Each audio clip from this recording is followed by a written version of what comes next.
잘 되고 있습니다. 그렇게 믿고 늘 그렇게 고백하셔요.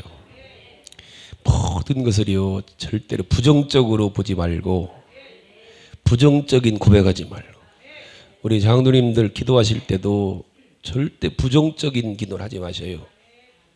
우리는 빈자리가 하나도 없는데 자꾸 빈자리 있다고 하면 안 되잖아요. 빈자리 없잖아요. 다 찼지 보니까 꽉 찼네. 코로나19 이런 상황 가운데 하루도 쉬지 않고 우리는 예배드린 게 얼마나 감사한데요. 전혀 문제 없이. 코로나 우리 신장로님 걸렸다가 깨났는데 감기 수준이라고 그래. 감기 수준. 조금 센 몸살 정도는 아니고 조금 약한 감기. 그러면 사실 국가적으로도 빨리 풀어버려야 돼. 그냥 놔둬야 됩니다. 감기 사실 독감은 굉장히 세거든요. 저도 독감을 2번 알아봤는데 죽을 것 같아요. 그런데 견디고 타미플루 한 대 맞으면 되거든요. 그럼 풀어놔야 돼요. 그러면 겁 안 먹거든 사실. 사실 지금 이렇게 마스크 쓸 필요도 없어요. 굳이. 근데 쓰셔요 잘. 7만 명 나왔다니까. 확 줄었잖아 지금 뭐 10몇만 명 되다가 그냥 늘 그렇게 믿고 믿으셔요. 믿으셔. 주님이 보는 것은 오직 하나 우리의 믿음을 보신다고 말씀했거든요. 그래서 한번 해볼 만한 거예요. 만약 세상에 무언가를 보시고 따지시고 자격을 따지고 이력서 보시고 선택한다면은 이력서 내고 감히 우리가 주님 앞에 나오겠느냐는 거죠. 주님은 그런 건 보지 않으시고 묻지 않으시고 물으시는 거는 네게 믿음이 있느냐. 제자들을 책망하실 다른 게 아니에요. 왜 헌금 조금 하느냐 않고 믿음이 없고 패역한 세대예요. 그랬잖아요. 그리고 우리 기도할 것은 주연에게도 믿음을 더하소서. 주님께 인정받는 믿음, 주님께 쓰임받는 믿음. 그런데 그런 믿음이 언제 생긴다고 그랬어요? 믿음은 들음에서 난다 그랬죠. 바디메오가 나사렛 예수시란 말을 들었습니다. 수르보니게 여인도 예수님에 대한 얘기를 듣고 혈루증 여인도 주님에 대한 얘기를 듣는 순간에 믿음이 생긴 거예요. 히브리서 10장 17절에 믿음은 들음에서 난다고 분명히 말씀했지요. 그리고 그 들음은 그리스도의 말씀으로 말미암느니라. 오늘 본문이 바로 여기 대해서 주신 말씀이라고 했습니다. 하루는 1절에 보니까 예수님 베드로와 야고보와 그 형제 요한을 내리시고 따로 높은 산에 올라가셨다 그랬습니다. 주님은 늘 이 세 제자를 데리고 다녔다고 그랬죠. 주님에게는 12제자가 있고 70문도도 있고 120문도도 있고 500여 무리도 주님을 따라다니고 5,000명씩 수만 명씩 주님을 따라다녔지만은 언제나 주님이 가시는 곳에는 이 세 제자가 함께 있다고 그랬어요. 야이로의 죽은 딸을 살릴 때도 주님은 요 세 제자만 데리고 가셨습니다. 무엇보다도 겟세마네 동산에서 마지막 기도하러 가실 때 다른 제자들은 아래서 있어라. 그리고 세 제자만 데리고 올라가시죠. 가셔서는 베드로와 세베대의 두 아들을 따로 데리고 와서 주님 뭐라고 그래요? 고민하고 슬퍼하사 내 마음이 심히 고민하여 죽을 것 같다. 다 죽을 것 같다. 너희들 나를 위해서 기도해 주라. 주님이신데. 왜요? 인자시기 때문에. 우리와 똑같은 사람이기 때문에 십자가를 앞에둔 주님이 죽을 것 같다는 거예요. 죽을 것 같다는. 심히 고민하여. 주님이 기도를 부탁하는 거예요. 여러분들 그런 성도들 되시라고 지지난주 말씀드렸죠. 목사님이 그렇게 기도 부탁할 만한 장로님들이 된다 얼마나 좋을까. 권사님 내가 정말 죽을 것 같네. 목사님에서 기도 좀 해줘. 그건 기도하는 사람에게 하는 거예요.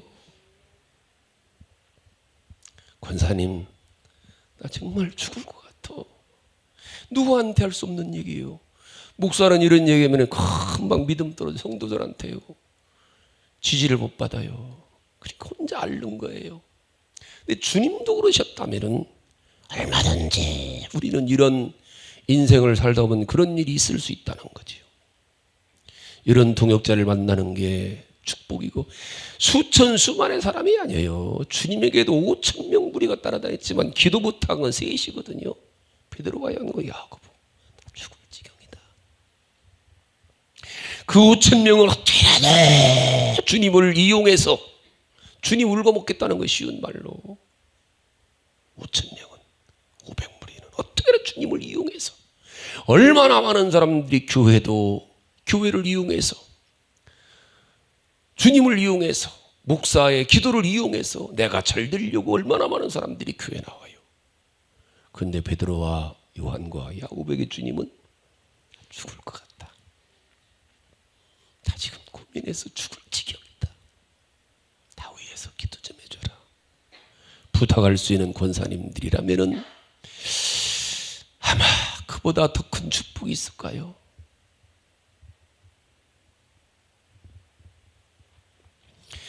그리고 우리 성도들 가운데도 이런 정말 힘들고 어려울 때 권사님 나 정말 죽을 것 같은데 나 위해 기도해 줄 수 있어? 권사님 나 위해서 그럴 수 있는 친구가 있다면 기도의 친구. 집사님 걱정하지 마. 나 이번에 권사님 위해서 내가 100일 동안 새벽 작정하고 권사님 위해서만 기도 하려고 그래. 집사님 위해서 내가 새벽에 40일 내가 철회하면서 교회 가서 집사님에서 기도하려고 그래. 내가 기도해 줄 테니 힘내. 그럴 수 있는 기도의 동역자가 있다면 그 사람은 정말 성공한 신앙이라고 저는 믿습니다. 정말 권사님 정도 있다면요, 애들이 힘들어할 때 아들아, 엄마가 기도할게. 일어나. 아들아, 엄마가 이번에 100일 작정하고 너 위해서만 기도하려고 그래. 엄마가 하루에 한 끼만 먹고 내가 교회 가서 살면서 내가 기도하려고 힘내. 그런 엄마도 없다면요, 더 이상 복이 있을까? 정말 아들이 믿어줄 수 있는 기도하는 어머니, 손주들이 할머니 나 위해서 기도하고 있어 할 수 있는 손주들이라면, 정말 힘들 때도요, 나는 괜찮아. 우리 할머니가 날마다 새벽마다 기도한다니까 난 괜찮아. 그럴 수 있는 권사님들 되셔요, 여러분들. 손주들이 힘들 때, 살다 보면 정말 힘들 때 있거든요. 그럴 때 나는 괜찮아. 우리 할머니가 권사님인데 새벽마다 기도하니까 난 다시 회복될 거야. 난 우리 할머니 기도하니까 난 다시 일어날 수 있을 거예요. 벌떡 일어날 수 있는 그런 권사님들, 그런 집사님들, 그런 어머니, 그런 할머니라면은요 얼마나 좋을까. 저는 다른 게 아니라 무슨 집화라 헌금하고 무슨 막 이게 아니라요. 목사님이 부흥해갖고 여러분 우리 교회는 이런 권사님이 있습니다라고 소개하거든요.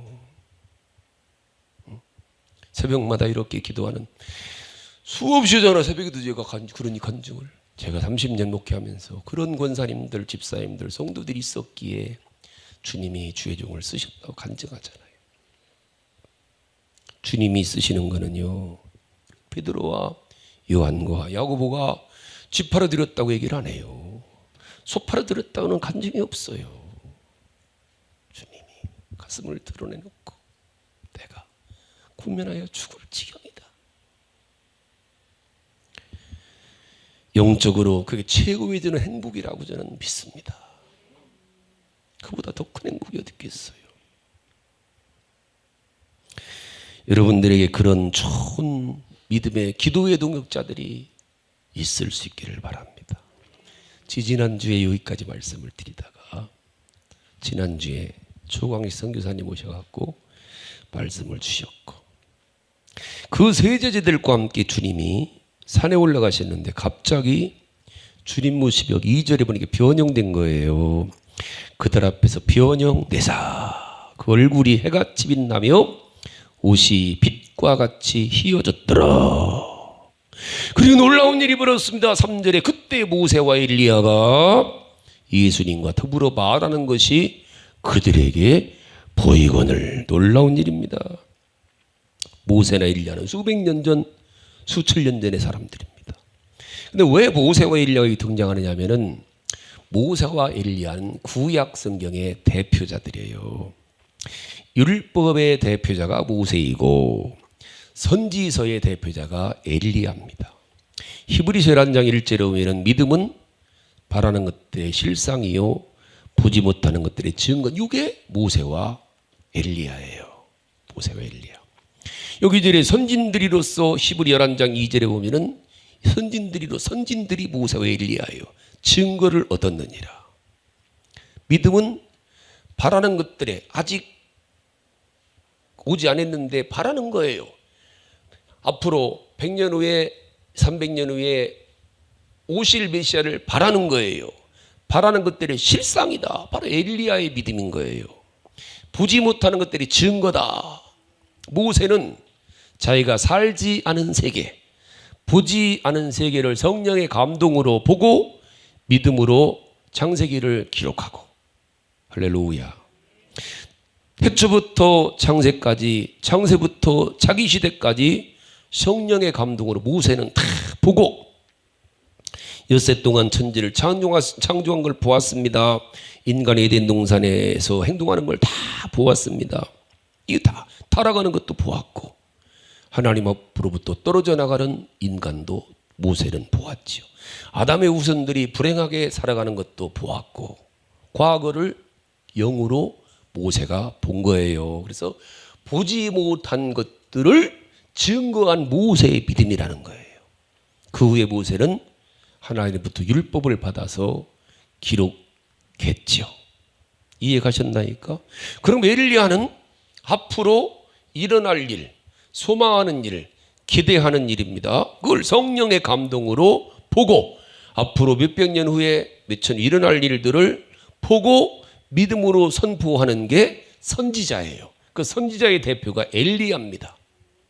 물론 엘리야 당시에 예레미야나 이사야나 이런 사람들이 훌륭한 선지자들 많지만 대표자가 엘리야라는 거죠. 게다가 다른 선교사들은 다 선지자들은 다 순교당하거나 자연사했지만 엘리야는 자연사한 것도 아니고 하늘로 들림받은 유일한 사람이죠. 선지자 중에.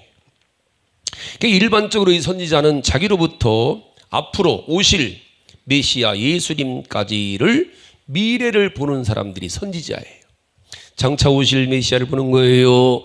그 메시아가 인류의 죄를 담당하시고 십자가에서 당하실 고난을 보는 거예요. 그래 사람들에게 외치는 회개하라. 너희의 그러한 죄 때문에 메시아가 오셔서 고난을 당하니 그 메시아를 맞을 준비를 해라. 메시아를 기다려라 하고 메시아 예수님을 기다리게 만들고 사모하게 만들고 소망하게 만들어주는 게 선지자입니다. 이렇게 모세와 엘리야는 책임이 사명이 각각 달랐어요. 그러니까 모세는 과거의 죄를 짓고 타락해서 벌받는 인간을 보았고 엘리야는 그 죄인들이 타락한 인간들이 주님의 은혜 주님의 사랑으로 구원받는 모습을 보는 게 엘리야예요. 그리고 모세는 인간이 자기를 창조 하나님을 떠나서 타락하는 걸 보았고 엘리야는 그 인간들이 다시 하나님께로 돌아오는 모습을 본 거예요. 이렇게 떠난 인간을 본 모세와 하나님께 돌아오는 인간을 본 엘리야 그리고 그 일을 이루시는 예수님께서 함께 여기에 계신 거예요.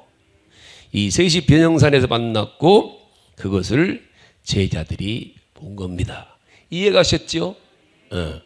그때 깜짝 놀란 베드로가 4절에서 여쭈어 이르되 주여 우리가 여기 있는 것이 좋사오니 만일 주께서 원하시면 내가 여기서 초막 셋을 짓되 하나님 주님을 위해서 나는 모세를 위해서 하나는 엘리야를 위해서 하사이다. 왜 초막을 지으려고 그래요?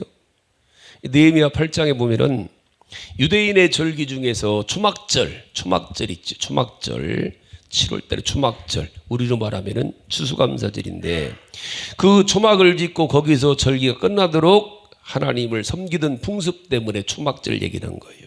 이건 주님에 대한 최고의 표현이고 최고의 영화롭게 주님을 인정해 드리는 말이에요.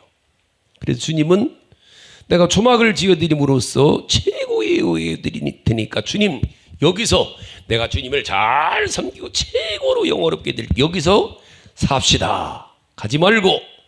이게 인간들의 마음이에요. 어때라도 주님을 여기서 머물게 하고 싶은 거예요. 근데 이게 주님의 뜻과는 상반되는 거예요. 주님의 계획은 너희가 나를 하나님을 믿으라. 또 나를 믿으라. 그러면은 하늘에 가서 너희 조소를 예비하고 내가 나 있는 곳 너희들을 데리고 가겠다. 주님은 하늘로 올라가는 게 주님의 뜻이고 계획인데 사람들은 안 그래요. 어떻게라도 주님을 위해서 조막을 지어드릴 때 여기 계시죠. 잘 지어드릴게요. 잘 빌딩 지어드릴 테니까 여기 계시죠. 자꾸 주님을 여기다가 앉혀놓으려고 그러죠. 근데 주님은 여러분들 우리 하나님은 영광스러운 우리 주님은 하나님이십니다. 비록 세상에서는 천하시고 고난받으신 주님이시지만 여전히 하나님이에요. 더 이상 주님은 이 땅에 머무르실 그런 주님이 아니란 말입니다. 이해 가셨나이까? 아무리 초막 아니라 궁궐을 지어드린 주님은 거기에 제한되신 분이 아니에요. 근데 자꾸 인간은 그 주님을 내가 붙들어 놓고자 하는 거지. 우리 집에 우리 교회에 건물 잘 지어놓고 여기가 주님 여기만 계시옵소서 그래. 그 주님을 몰라서 하는 얘기예요. 그리고 이들이 지금 이렇게 초막을 지어드리겠다고 하는 데는 이유가 있어요. 지금 이 제자들이 예수님을 믿고 따라다니잖아요. 모든 걸 다 포기하고 다니면서 마음 한구석에는 과연 저분이 저 예수가 하늘에서 정말 하나님이 보내주시겠다는 그 메시아일까는 의문이 있는 거예요. 지금도. 똑같은 인간이니까. 그런 모세와 제자들에게 모세와 엘리야가 등장함으로 말미암아 예수님을 믿을 수 있는 계기가 되는 거예요. 왜? 이스라엘 사람들이 제일로 치는 사람이 모세와 엘리야란 말입니다. 이 둘은 이스라엘 백성들에게는 우상보다 더 귀한 존재가 모세와 엘리야예요. 그런데 자기들이 섬기는 예수님께서 그 엄청난 모세와 엘리야와 함께 계신 거 우리가 아니 우리 선생님이 진짜네. 와 우리 선생님 모세와 엘리야급이네 이렇게 보는 거예요. 그 순간 초막 셋을 지어서 여기 살겠더니 여기 삽시다. 그 순간 5절에 말할 때 호련히 빛난 구름이 그들을 덮으며 구름 속에서 소리가 납니다. 모세와 엘리야는 사라지고 이런데 사랑하들이 이혼에 기뻐하는 자니 너희는 이제 그의 말을 들으라 하시는지라. 여기서 아까 모세가 누구라 했어요? 율법을 선포한 사람. 엘리야는 선지서를 선포한 사람. 율법과 선지서는 구약입니다.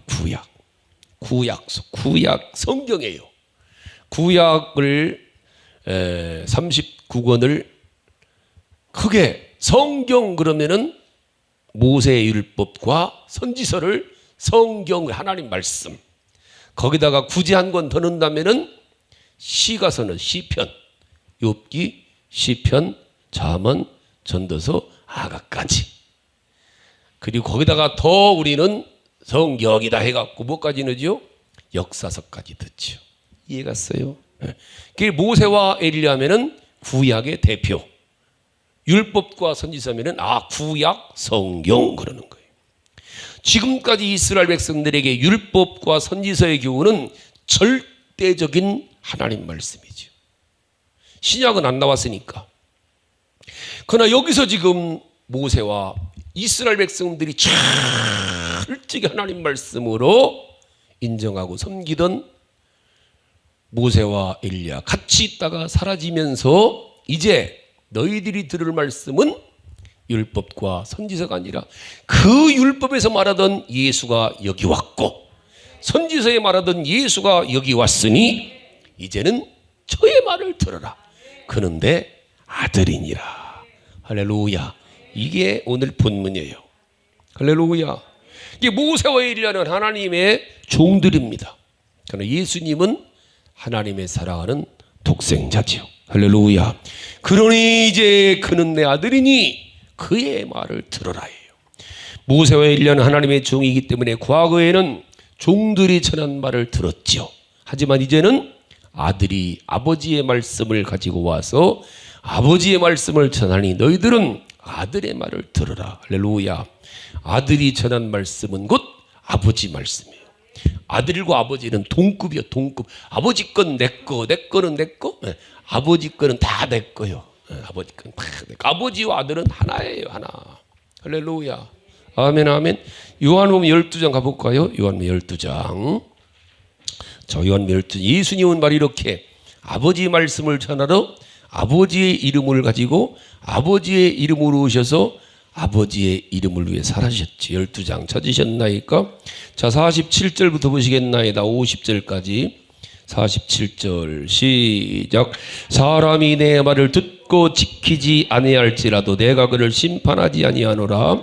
내가 온 건 세상을 심판하려 함이 아니요 세상을 구원하려 함이로다. 나를 저버리고 내 말을 받지 아니한 자를 심판하리가 있으니 곧 내가 한 그 말이 마지막 날에 그를 심판하리라. 내가 내 자의로 말한 것이 아니요 나를 보내신 아버지께서 내가 말할 것과 이룰 것을 친히 명하여 주셨으니 나는 그의 명이 영생인 줄 아노라. 그러므로 내가 이르는 것은 내 아버지께서 내게 말씀하신 그대로니라 하시니라. 할렐루야.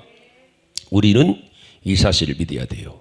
예수님은 이 땅에 오실 때에 자기 뜻대로 오신 게 아니에요. 아버지의 뜻대로 오셨죠. 이름도 아버지의 이름으로 오셨어요. 그리고 예수님, 원래 예수란 이름은 누구 이름이에요? 아버지 이름이에요. 아버지 이름. 아버지 이름을 아들에게 주셔서 아들이 아버지 이름으로 오셨단 말입니다. 묵으려고 아버지 말씀 받고 아버지 말씀 가지고 아버지의 일을 하려고 아버지의 뜻을 위해서 아버지를 대신해서 오셨지요. 할렐루야. 특별히 예수님 말씀은 한 말씀도 자의로 스스로 말씀하시는 것이 없고 아버지가 하신 말씀, 아버지가 전하라고 하신 말씀만 하셨죠. 그 아버지가 누구예요? 천지를 창조하신 창조주이십니다. 그렇기 때문에 그의 말씀은 천지를 창조하실 때처럼 역사가 일어나는 거예요.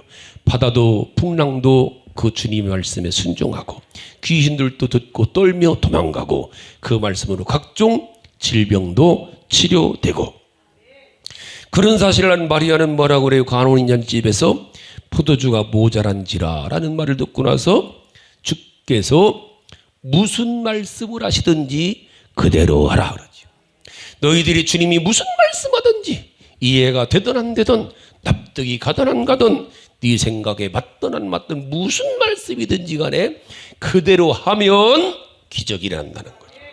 주님 말씀은 절대적인 창조주의 말씀이라는 사실이죠. 할렐루야.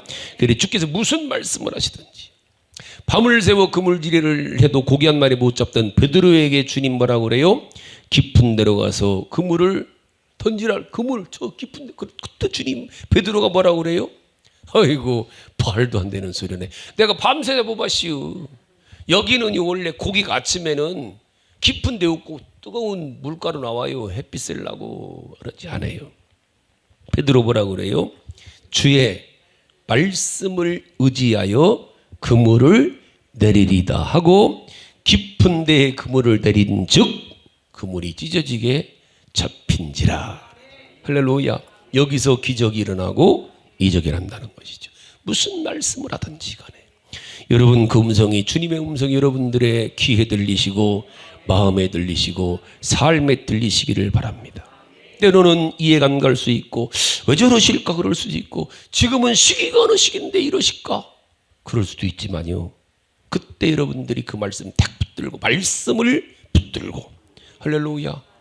고넬료가 사도행전 10장 44절에 말씀 듣는 가운데 성령이 이방인 최초로 기름 붓듯 부어드리죠. 할렐루야. 우리가 여러분들 이 주님의 음성 귀를 기울이시고 주님 음성에 여러분들의 들리시기를 바랍니다. 모세 소리가 아니라는 거예요. 엘리야의 소리가 아니라는 거예요. 오직 예수의 소리. 예수님의 소리는 여러분들 지금은 이해한 것. 그 소리는 예수님은 살리는 소리예요. 오직 예수님은 살리는 소리, 고치는 소리, 구원의 소리, 참 치료가 있는 소리, 들으면 사는 소리, 들으면 해결되는 소리, 들으면 응답되는 소리. 어때라네. 부모님도 여러분들 자녀들에게는요, 어때라네. 잘 되게 하려고. 목사님도 마찬가지. 주님 말씀 전할 때 어때라네. 잘 되라는 거. 여러분들 어때라네. 인정받게 하시고 잘 되게 하시고 복받게 하고. 천학계나 어떤 목사님 밤새 꿈에서도 막 말씀 듣고 막 부흥회하고 걱정하고 그래요. 천학계나 목사들은요 그래. 어제도 밤새 부흥회했어요. 우리 교회에서요. 100일 부흥회 주님이 시켜갖고 막 필름처럼 지나가면서 막 역사가 일어나고. 그런 기도하는 중이요. 100일 부흥회를 해야 되나 지금. 한 번 주님 인간적으로는 아이고 내가 뭘 나온지 이 나이에. 그런데 그건 인간적이고 주님은 막 꿈에서도 막 하잖아요. 기도가 답이다. 기도가 답이다. 기도가 답이다 막 하시잖아. 할렐루야. 지난주 누가 전화 왔더라고. 교회지요? 예, 어떤 여자가 거기요 전광판 잘못됐어요 그러더라고. 어디요? 그 교회 전광판 잘못됐어요 그래. 왜요? 그러니까 거기에요 예배 시간 나오고 그런 거 나와야 되잖아요. 근데 뭔 이상한 얘기 나와요 그러더라고. 그래요? 한번 보세요 그러더라고. 그래서 보았더니 그 뭐라고 나와요? 주님 한 번만 더요. 한 번만 더요 나오더라고. 그래서 그 얘기 듣고 얼른 고쳤어요. 뒤에다가 한 번만 더요. 기도가 답이다. 그러고 써서 한 줄 더. 할렐루야. 여러분 고생시키려고? 아니요. 어떻게라도 주님은 여러분들을 축복하려고. 목사님은 전학교를 어떻게 하면 우리 성도들이 복받을까? 어떻게 하면 우리 성도들이 잘 될까? 이렇게 꿈에서도 저는 막 성경도 읽고 막 하는데 주님이 계속 음성을 주시는 거예요. 기도가 답이다. 그래 한 번 더 기회를 주마. 기도가 답이다. 그래 지금 기도하고 있어요. 마음 같아서는 딱 정했으면 좋겠는데 제 마음 같아서는 요즘 시대가 3일하는 특별 새벽기도 3일하고 옛날에는 100일도 잘했는데 40일도 잘했는데 지금은 어느 순간에 일주일 하다가 3일 하다가 요즘에는 큰 교회들은 하루 온디야 하루. 그 주님 앞에 주여 저도 좀 자유롭게 하루만 할까요? 그랬더니 아무 소리 안 하시네. 기도가 답이다 그러시기만 해갖고 기도가 답인 줄은 나도 아리요.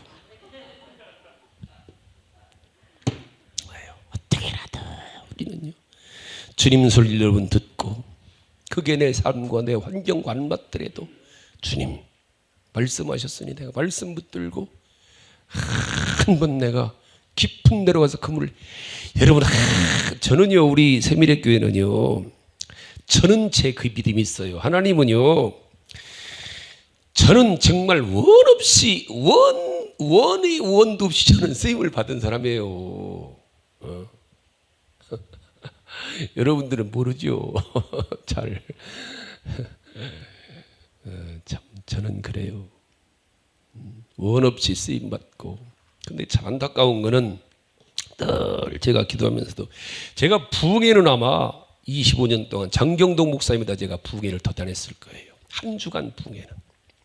하루 부흥회 따지면야 뭐 장 목사님이 수없이 다니셨지만 물론 뭐 그분은 뭐 나 저와 비교도 할 수 없이 큰 어른이지만 저도 그렇게 부흥회만큼은 쓰임 받았어요.